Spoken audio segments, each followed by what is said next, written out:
Hello, everyone. Thanks for joining us for Access City Council. I'm your host, City of Las Vegas Communications Director David Riggleman. Coming up on this show, Ward 2 has some beautiful parks. We're going to take you on a tour, and a nonprofit group gives inmates hope and guidance after being released from prison. Here to discuss these topics and a whole lot more is the councilwoman who represents Ward 2. You know who it is, Victoria Seaman. Welcome back. So happy to be here. Happy New Year. I know, here we are. You know, it's hard to believe, but we are already into the next month of 2023. January gone, and we're on to February quick, now. So fast. I know. Time flies when you're having fun. That's right. And that's our middle name around here, right? So, Councilwoman, you and I both live in Ward 2. We know the area pretty well, but if you're not exactly sure where we're talking about, well, have no fear. We're going to show you on the map right here. If you live in that area appropriately enough with the 2 on it, then, of course, you are in the city limits of the city of Las Vegas. And if you're a resident out there, then you are represented on the city council by Victoria Seaman. That ward is interesting because that area, we always talk about this, that area west of the 215 is really growing. It's growing so amazing. quickly. Yeah. Yes, so many new people here. Yeah, exactly. So good to have you back on the show. A lot to talk about since you've been on last time around. We had a little bit of a break around the holidays there, and so there's a lot to discuss. So let's begin with this. We'll start right at the beginning of the year. The very first city council meeting of the year was back on January 4th. You honored former reporter Jeff Gehrman from the Las Vegas Review-Journal, as well as the Las Vegas Metropolitan Police Department's homicide unit. Obviously, Councilwoman, I think people who've been following any of this in the news understand the connection there. Yes, absolutely. And Jeff Gehrman was an amazing investigative reporter, good reputation, just a great guy, and unfortunately was killed back in September.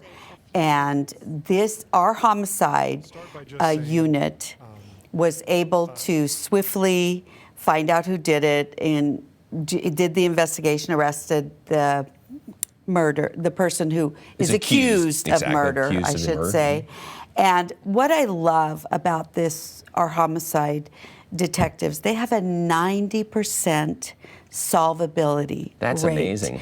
whereas you can't find over 50% across the country. Yep. So we have some amazing detectives, and because of that, they were able to quickly and swiftly arrest this suspect who has not yet been convicted.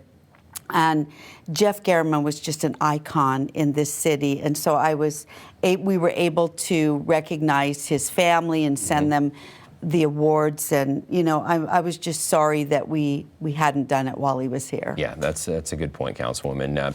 I saw Glenn Cook, who is the editor, the senior editor who there. Who had great things to say about and Glenn came and accepted the honor on Jeff's behalf. Right. And of course, the Metropolitan Police Department, their homicide unit is an amazing group. And once again, in a case that seemed very hard to put together and to figure out what happened, they pieced it together pretty quickly. And so we'll see where that case will lead down the road. But in the meantime, you had an opportunity to remember Jeff. To remember Jeff and to honor him and to thank our Metro Homicide Unit. And Councilwoman, speaking of Metro, we have a new sheriff in town. Kevin McMahill was sworn in back on January 2nd, and you attended the ceremony. Yes, and it was amazing. He's an amazing man. He's going to be a great sheriff, just like our former sheriff, who's now our governor. And it's very interesting because some of the top positions in this state now are former Metro. Yeah, isn't that interesting? We have that's right. Our former councilman, Stavros Anthony. Yeah, he's lieutenant governor. Now lieutenant governor. Right. Joe Lombardo, our former sheriff, is now the governor. That's true. And we have Kevin McMahill, who was an undersheriff at one time. We talked about that during the October 1 shooting. I feel like public safety is our #1 issue, and it's really comforting to know that we have these amazing men with their experience with public safety in office right now. I worked with Kevin McMahill during that whole October 1 incident, and he did a tremendous job. That was a very difficult time for everyone in this community, and he really shined, as did the sheriff at the time, which was Joe Lombardo. But Got to know Kevin McMahill during that time, and yeah, I think he's well suited to be our new sheriff because he's been through a lot and knows what to do. So. Yeah, I'm very excited about him. And Councilwoman, in that same vein, you talked about public safety being so important. You helped recognize Law Enforcement Appreciation Day. This took place back on January 7th out at Police Memorial Park. This is a wonderful event that takes place every year. A little sobering because that park has the markers for those who've lost their lives in the line of duty as well. Right.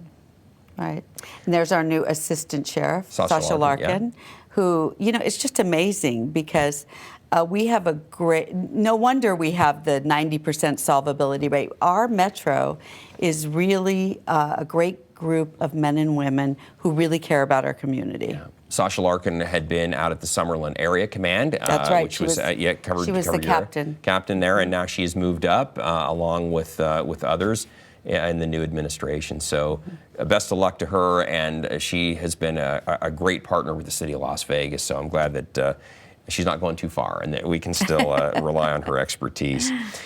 And then we're going to keep it in the Metro family. Councilwoman, you had posted this on Facebook. You said, today I presented a proclamation to the Las Vegas Metropolitan Police Department Human Trafficking Task Force recognizing January 17th as Human Trafficking Awareness Day in the city of Las Vegas. And here we go, once again, giving the recognition out. This group does an incredible job as well, as you well know. Yes.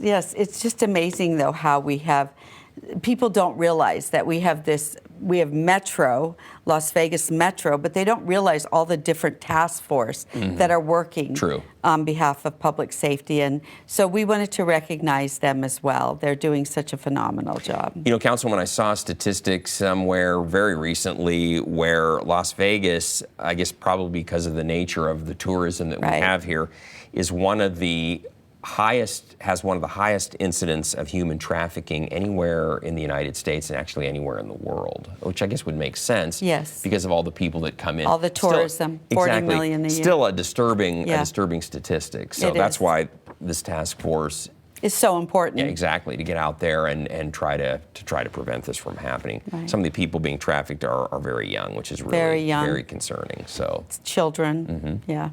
Councilman, also too, we should mention that our own Las Vegas Fire and Rescue Department goes through a training, and this is really special. Matthew Driscoll's one of our firefighters who has realized that when they've been out on calls that some things don't look quite right, like I wonder if this individual is maybe a victim of human trafficking.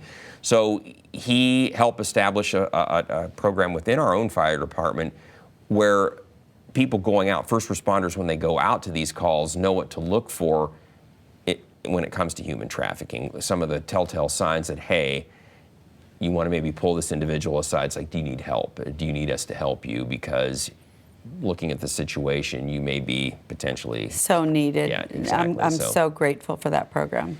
We recently had an extensive training, and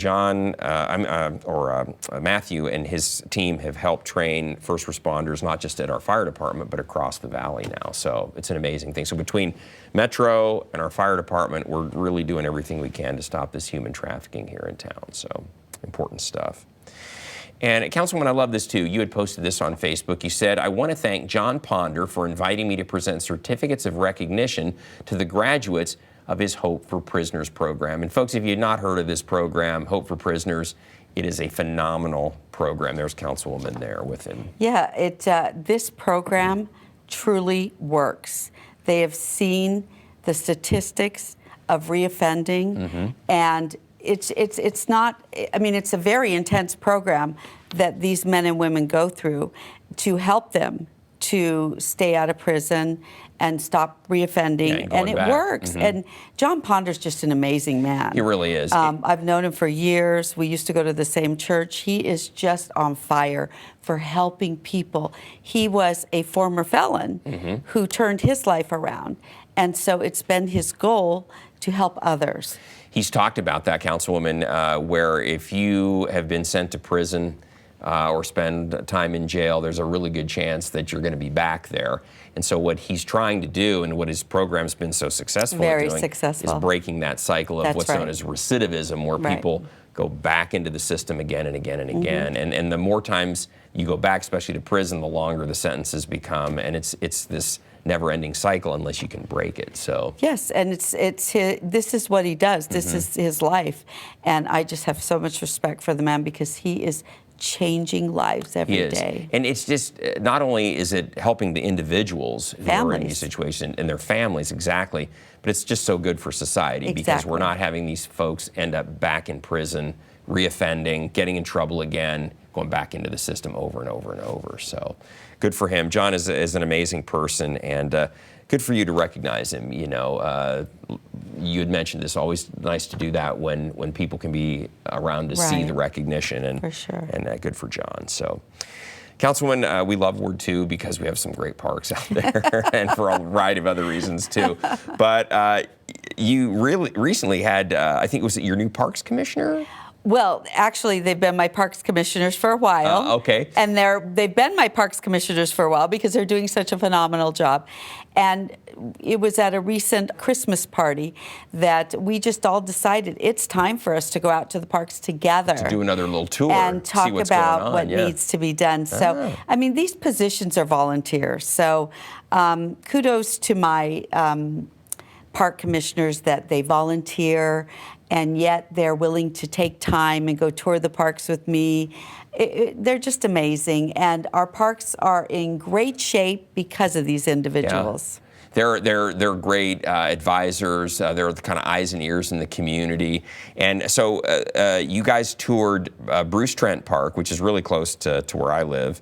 Kellogg's there, which is also very close to And where I Angel live, and Angel Park. Park, which is also very close to where I live. So thanks for keeping an eye on those parks and making Oh, sure yes, they're all for sure. ship-shape. Oh, But, yes. those are big areas. Bruce Trent Park is a very lovely park, but Beautiful. a large park. We have a farmers market there Yes. on, is it Wednesday nights, I Councilwoman? think it's Yeah. Wednesday Mhm. afternoons, and yeah, just amazing that people can go out and shop and Right. enjoy nature. Exactly. I mean, there's nothing better to me than being in the park and being able to buy fruits and vegetables. great. And it's so much fun. Beautiful tennis courts there too, and running, walking trail that goes all the way around. Absolutely. New playground. So new playground. Yeah, That's right. Which at your behest that took place. And Yeah. every time I'm there, the playground is full of Of kids. children. Yeah. And before we rehabbed it, I never saw any children there. Yeah. So it was really important that we did what we did because now you can see so made a many difference. children Yeah. and their Yeah. parents and just Well, you enjoying had said the park. the equipment there was looking a little tired. Well, and- it was just an old concept. Yeah. It was old. It was sand.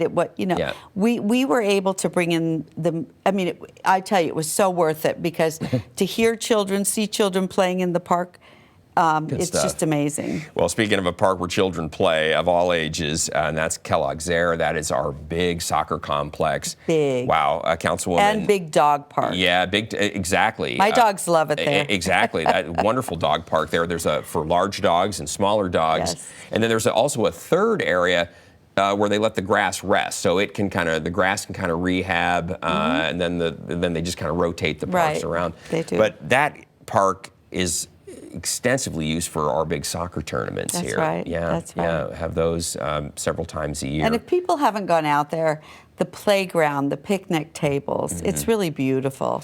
It's Great a nice place to have a party or it is. an afternoon barbecue. And then, of course, we have the tennis complex that is on the Darlington, Darling yes. Tennis Center on the west end as well. Yes. Yeah. So if you're into tennis, wonderful place to find a court, get lessons, whatever you might want to do. And then Angel Park, hey, that's a gorgeous place. Golf course. But just the area, there's walking trails all around it, bike trails. Absolutely. Tennis courts. Tennis courts Also as well. tennis courts. Yeah. And those are great areas. So, well, kudos to getting out there and making sure everything is still staying good. So, to you and your parks commissioner. So, thanks so much. And Councilwoman, you had posted this on Facebook. I didn't know anything about this until you were filling me in before we went on the air here. But you said on Facebook, we are excited to be part of the grand opening and ribbon cutting of the new Fremont Hotel and Casino Food Hall. I had no idea what this was about. So fill everyone in. Well, this is owned by Boyd, as you know, and they just rehabbed a whole area inside the casino that is now a beautiful food court with restaurants like the Craft from Henderson, Steak and Shake, Shake and Steak. Steak and Shake, yeah. Yeah, and so many others. Just a variety of different foods that you can eat there, and it's a beautiful court, and it's a beautiful area. Wow. And we're close enough that we can walk over there and have lunch. Absolutely. Yes. We'll go now. Yeah. So, sounds good. And Councilwoman, that took place, the ribbon cutting was January 12th, so this is just brand new then. It's brand new, and it's beautiful. I'm encouraging people to go there. Go check it out. It's amazing food.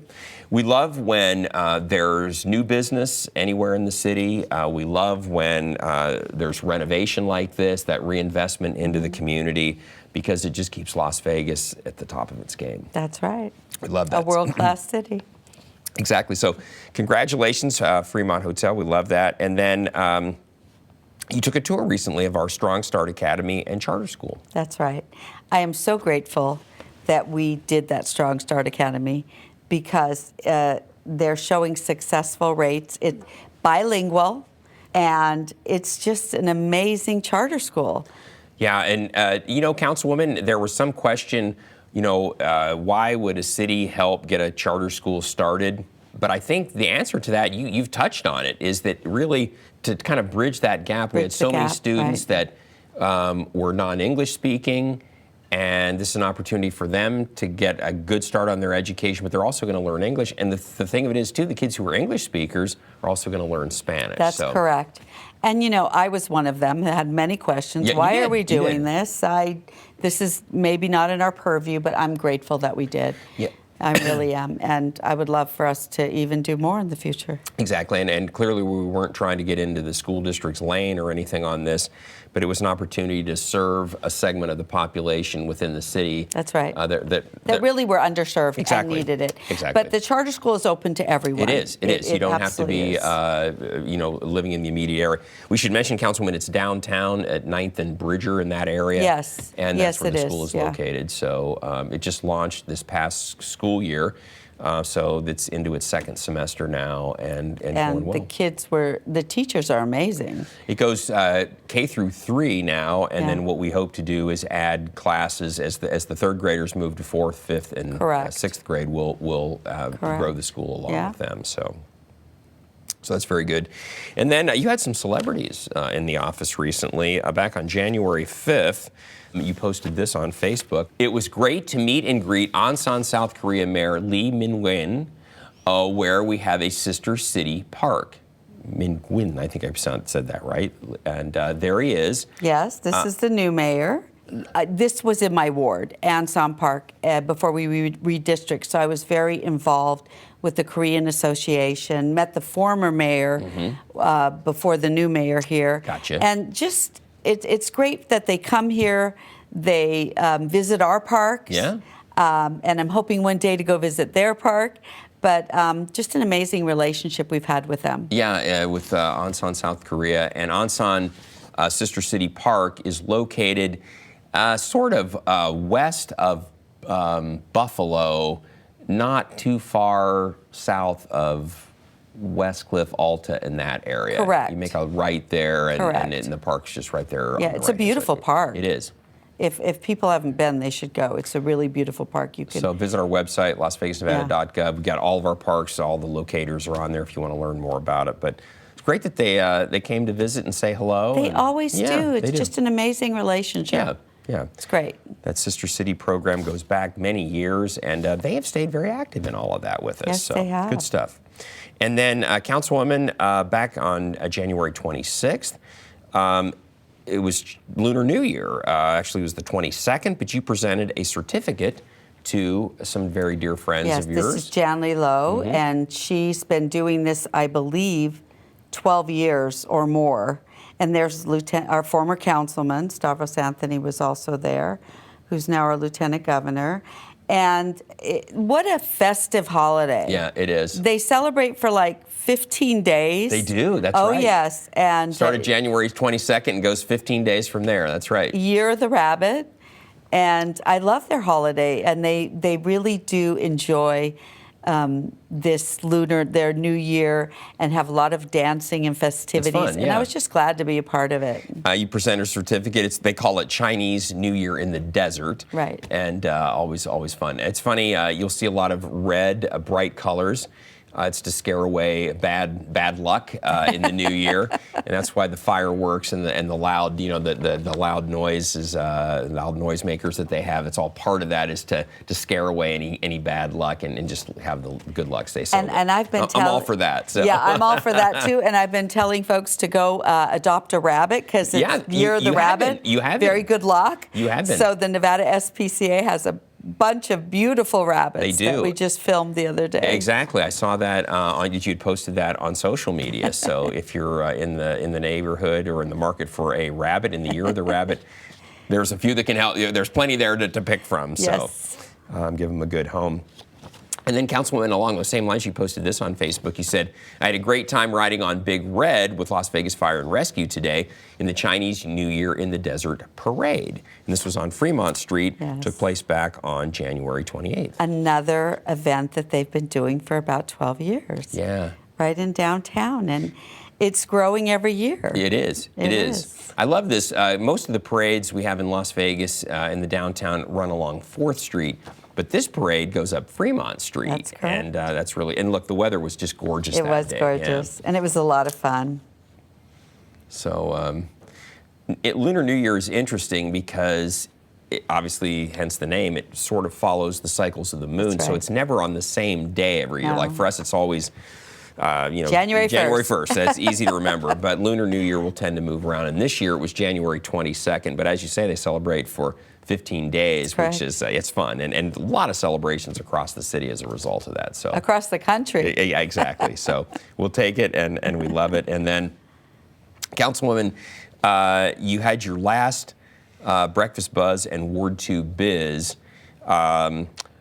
back on January 21st. That's correct. And you get great turnout at these things. I get a great turnout, and I'm always so grateful to see Metro and our marshals there.